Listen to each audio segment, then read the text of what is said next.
reportedly considering deploying a second aircraft carrier to the Middle East, according to a recent report by Axios. Sources indicate that active discussions are currently underway within U.S. defense circles about reinforcing American military presence in the Middle East. Speaking on February 10, President Donald Trump stated, "We already have an Armada station there, and it appears that another one might soon be sent." Meanwhile, reports have noted visible activity inside the U.S. Al-Udeid airbase in Qatar, suggesting ongoing operational movements. According to Reuters, satellite imagery revealed that American forces were seen loading Patriot missile systems into truck-based launchers.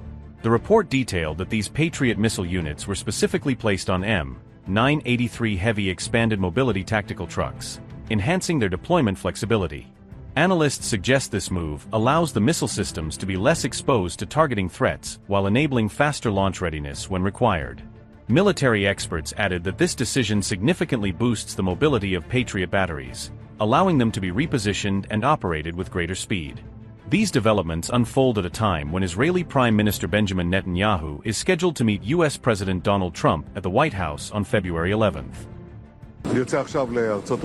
On this trip, we will discuss a number of issues: Gaza, the region, but of course first and foremost the negotiations with Iran. I will present to the President our ideas about the principles in the negotiations, the important principles, and in my opinion they are important not only for Israel, but for everyone in the world who wants peace and security in the Middle East. I think there's an extraordinary alignment between Israel and the United States. Everyone would love to see something that would resolve without a war, but it'll be up to Iran.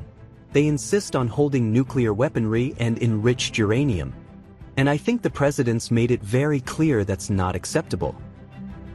Originally set for February 18th, the high-profile visit was advanced by roughly 1 week, according to multiple reports. The timing of the meeting coincides with signals from both Washington and Tehran indicating plans to resume indirect diplomatic talks in Oman shortly. Ahead of his meeting with President Trump, Prime Minister Netanyahu also held discussions with Steve Witkoff and Jared Kushner on February 10th. As reported by CNN, Netanyahu intends to discuss potential military strategies against Tehran during his session with Trump. Additional reports suggest that Netanyahu will also present new intelligence assessments relating to Iran's current military capabilities. Israeli officials have expressed growing concern over Iran's efforts to rebuild its missile arsenal to match or surpass pre-June war capacities. Intelligence estimates from Israel project that, if left unchecked, Tehran could accumulate between 1,800 and 2,000 operational missiles within a matter of months. During the upcoming talks, Netanyahu is expected to urge Trump to enforce stricter limitations on Iran's missile development program.